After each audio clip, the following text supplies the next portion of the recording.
आप दिन भर रील्स या यूट्यूब शॉर्ट्स देखते हैं और अचानक 1 घंटा 2 घंटा कैसे निकल जाता है पता ही नहीं चलता।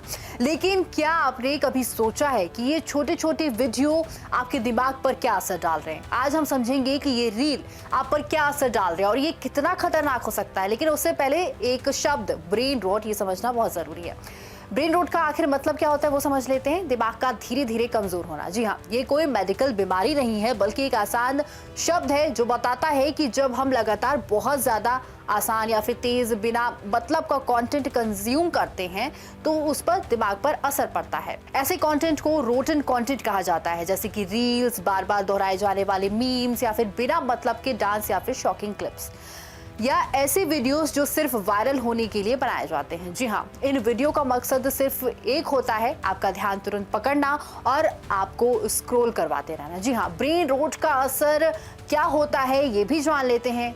जब हम ऐसे कंटेंट ज्यादा देखते हैं, दिमाग में धुंधलापन या फिर मेंटल फॉग आने लगता है। जी हाँ, ध्यान लगाने की जो क्षमता है वो कम हो जाती है, पढ़ाई या फिर गहरी सोच में मन नहीं लगता है, बार बार स्क्रॉल करने की आदत भी पड़ जाती है। मतलब दिमाग धीरे धीरे जंक फूड की तरह कंटेंट खाने लगता है जो स्वादिष्ट तो लगता है लेकिन फायदा नहीं देता। जी हाँ, आप खुद भी इसे महसूस कर सकते हैं। रील्स देखते देखते समय का पता नहीं चलता है, बाद में याद भी नहीं रहता कि क्या देखा। किताब या फिर पढ़ाई करने बैठते हैं तो बोरियत लगती है, हर समय स्क्रॉलिंग करने का मन करता है। इसे ही आसान भाषा में लोग कहते हैं ब्रेन रॉट शुरू होना। जी हाँ, अब सवाल ये है कि ऐसा क्यों होता है? जब आप कोई छोटा या फिर मजेदार शॉकिंग वीडियो देखते हैं तो आपके दिमाग में एक खुशी वाली केमिकल रिलीज होती है जिसे बोलते हैं डोपामिन। लेकिन समस्या ये है कि बार बार रील देखने से एक ही तरह से डोपामिन, एक तरह से बताया आपको कि डोपामिन लूप क्रिएट हो जाता है बार बार रील्स देखने से। मतलब आप बार बार स्क्रॉल करते रहते हैं जैसे कि एक चक्र में उलझ गए हों। अब आते हैं सबसे महत्वपूर्ण हिस्से पर, एल्गोरिथम पर भी।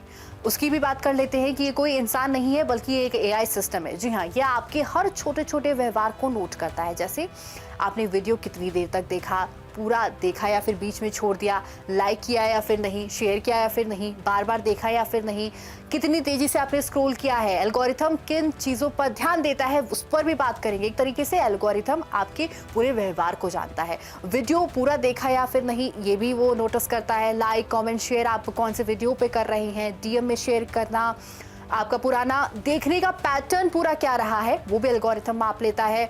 आपके जैसे लोग क्या देख रहे हैं जिसके जरिए वो आपको वैसे कंटेंट को सजेस्ट करेगा। वीडियो का ट्रेंडिंग साउंड और स्टाइल क्या है, इसका प्रोसेस कैसे चलता है ये भी जान लेते हैं। पहले आपको अलग अलग वीडियो दिखाए जाते हैं, आपके पसंद को टेस्ट किया जाता है, फिर आपका प्रोफाइल बनता है, उसके बाद आपको वही कंटेंट ज्यादा दिखाया जाता है और फिर आप उसी में फंसते जाते हैं। जी हाँ, अब सबसे बड़ा सवाल कि ये सब क्यों होता है। असल बात यह है कि ये प्लेटफॉर्म का मकसद है आपका ज्यादा से ज्यादा समय लेना, क्योंकि जितना ज्यादा आप स्क्रॉल करेंगे उतना ज्यादा एड्स दिखेंगे और उतनी ज्यादा कमाई होगी।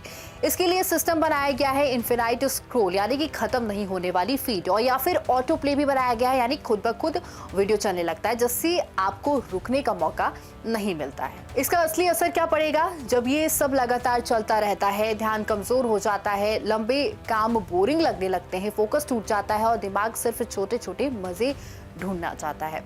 और सबसे बड़ी बात कि एल्गोरिथम आपको ज्यादा वही कंटेंट दिखाता है जिसमें आप फंस चुके हैं। जी हाँ, अब तक हमने समझा कि ब्रेन रॉट क्या होता है, रोटन कंटेंट क्या है, डोपामिन लूप कैसे काम करता है और रील शॉर्ट्स का एल्गोरिथम हमें कैसे पकड़ लेता है।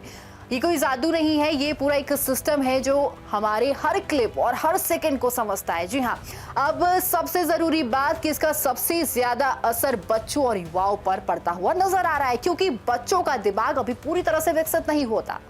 लगातार रील्स या फिर शॉर्ट्स देखने से ध्यान लगाने की क्षमता कम हो जाती है, पढ़ाई में फोकस टूटता जा रहा है, बार बार मन भटकता है। उदाहरण के लिए अगर कोई बच्चा 30 से 40 मिनट तक रील्स देख रहा है तो पढ़ाई करते समय दिमाग बार बार उसी तरफ भागेगा।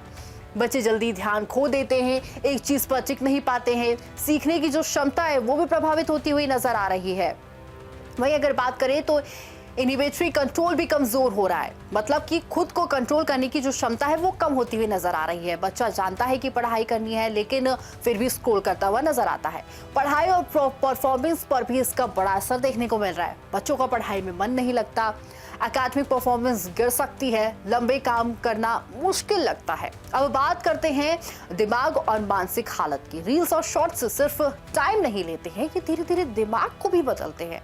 इससे एंग्जाइटी और स्ट्रेस बढ़ता जाता है, छोटी छोटी चीजों पर चिंता बढ़ती है, मन शांत नहीं रहता है, ज्यादा स्क्रोलिंग से असली दुनिया से दूरी बढ़ती जा रही है, लोग अकेलापन महसूस कर रहे हैं। और सबसे महत्वपूर्ण चीज की अगर बात करें तो फोमो यानी कि फियर ऑफ मिसिंग आउट। जी हाँ, रील्स की वजह से फोमो का जो ट्रेंड है वो बढ़ता जा रहा है। जी हाँ, सब कुछ मिस हो रहा है वाला एहसास, जिसे हम फोमो कहते हैं, लगातार फोन देखने की आदत डाल रहा है।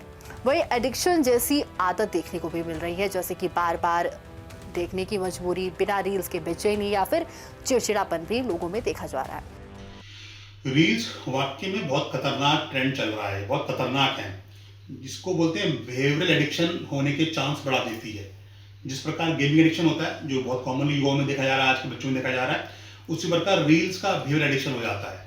ये इतनी खतरनाक है कि व्यक्ति को इसके ब्रेन में दुष्प्रभाव पड़ सकते हैं। दुष्प्रभाव बहुत गहरा नेगेटिव मेंटल हेल्थ पे इम्पैक्ट पड़ता है। अगर हम कुछ नाम बताना चाहें, जैसे कि व्यक्ति का ध्यान कम हो जाएगा, पढ़ाई लिखाई में फोकस कम हो जाएगा, बच्चों का वो चिड़चिड़ा रहने लगेगा, उसका असली दुनिया से मन हट जाएगा, वो कटा कटा रहने लगेगा, उसको किक मिलनी बंद हो जाती है रियल लाइफ में। वो जो किक रील्स दे रही है तो वो रील में ज़्यादा जाना चाहेगा। ये सब चीज़ें उसके साथ हो सकती हैं। उसके साथ साथ अगर देखा जाए तो यह एक प्रकार का नेगेटिव लूप है, जिसको तोड़ना बड़ा मुश्किल हो जाता है। जितने ही इसको लंबा समय देखा जाएगा, देखते हम 2 सेकंड निकलेंगे, छोटी सी रील है, पर देखें को देखते देखते घंटों निकल जाते हैं। तो हमारे समय की बर्बादी, हमारी रियल लाइफ से कट ऑफ हो जाता है, चिड़चिड़ापन, ये सब चीज़ें हो सकती हैं। मेरे पास कुछ समय पहले एक मरीज आया था, जवान बच्चा 18-19 साल का, जो बहुत होनहार था पढ़ाई में, घर पे रहा, बड़ा अच्छा रहा। उसका एडमिशन येल्स यूनिवर्सिटी में हुआ, अमेरिका की, जिसको वहाँ रील की आदत पड़ गई। ड्रॉप यूनिवर्सिटी में रील देखते लग गया, उसने सेमेस्टर फेल करा, उसको वार्निंग दी, वो नहीं सुधरा तो यूनिवर्सिटी उसको निकाल दिया, वापस इंडिया आया, वो ट्रीटमेंट मेरे पास ट्रीटमेंट करा रहा है रील एडिक्शन के लिए। इतनी खतरनाक है। तो इसके लिए हमें क्या करना चाहिए? इसके लिए हमें सेल्फ अपने आप को रेगुलेट करना पड़ेगा, टाइम लगाना पड़ेगा उसको कि कितना देर घंटे में स्क्रीन टाइम, आधे घंटा 1 घंटा मैक्सिमम होना चाहिए, ज़्यादा नहीं होना चाहिए। इतना कम हो उतना अच्छा है। उसके अलावा नो फोन जोन्स की, जहाँ पे डाइनिंग टेबल पे, बेड में सोते समय कुछ जगह बनाए जहाँ मोबाइल फ़ोन का इस्तेमाल बिल्कुल ना किया जाए।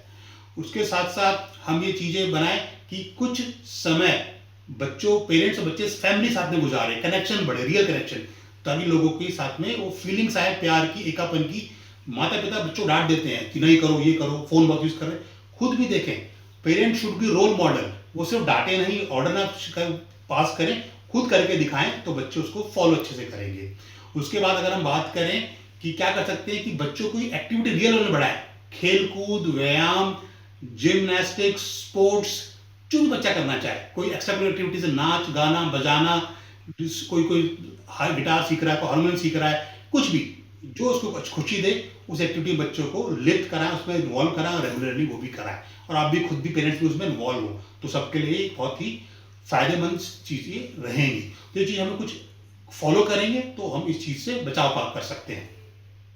रील्स और शॉर्ट्स को ऐसे समझिए जैसे कि एक ये चक्र है। हर वीडियो दिमाग को छोटा सा खुशी का झटका देता है और फिर दिमाग फिर से उस रील्स को देखना चाहता है, उस तरह के कंटेंट को देखना चाहता है, जिसके बाद घंटों तक स्क्रॉलिंग होती रहती है, समय का पता नहीं चलता है, नींद भी खराब हो रही है और पढ़ाई भी टलती जा रही है। बच्चों के लिए भी बड़ा खतरा बनता जा रहा है। बच्चों का दिमाग अभी बन रहा होता है, इसलिए वे जल्दी आदत पकड़ लेते हैं। विड्रॉल सिम्टम्स की बात करें अगर, तो बिना फोन के चिड़चिड़ापन, बेचैनी, लोगों का मन भी नहीं लगता है। अब इसका असर व्यवहार पर भी पड़ रहा है। जी हाँ, जैसे कि इम्पल्सिविटी यानी कि बिना सोचे काम करना, चिड़चिड़ापन, छोटी बात पर गुस्सा आना, पढ़ाई और परिवार से दूरी। बच्चे पढ़ाई कम कर देते हैं और घर के काम में ध्यान कम दे रहे हैं। वही सोशल एंजाइटी भी बढ़ती जा रही है, सोचने की क्षमता पर असर पड़ रहा है। सिर्फ 15 से लेकर 30 सेकंड का कंटेंट पसंद आने लगता है।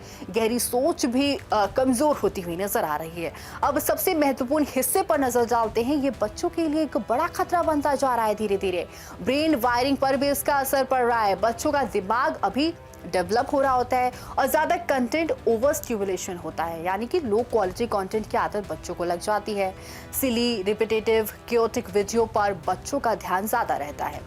असली खेल और पढ़ाई कम हो जाती है। वहीं सोशल डेवलपमेंट पर भी इसका बड़ा असर पड़ रहा है। दोस्त बनाना कम हो चुके हैं, असली बातचीत कम हो चुकी है, खेलना भी आजकल बच्चों का कम हो चुका है क्योंकि वो रील्स और शॉर्ट्स देखने में व्यस्त रहते हैं। इससे सबसे ज्यादा युवा और बच्चे सबसे ज्यादा है प्रभावित होते हुए नजर आ रहे हैं क्योंकि उनका दिमाग अभी बन रहा होता है। इस वजह से वो चीजों को जल्दी कंज्यूम करते हैं और अगर यही पैटर्न चलता रहा तो ध्यान कम होगा, सीखने की क्षमता भी प्रभावित होती जाएगी, भावनाओं पर कंट्रोल कमजोर होगा। रील्स और शॉर्ट्स अपने आप में बुरे नहीं हैं, लेकिन उनका ज्यादा और बिना कंट्रोल इस्तेमाल धीरे धीरे हमारे दिमाग को बदल रहा है और सबसे बड़ा असर बच्चों और युवाओं पर हो रहा है।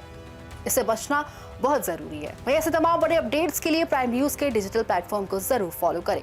नमस्कार।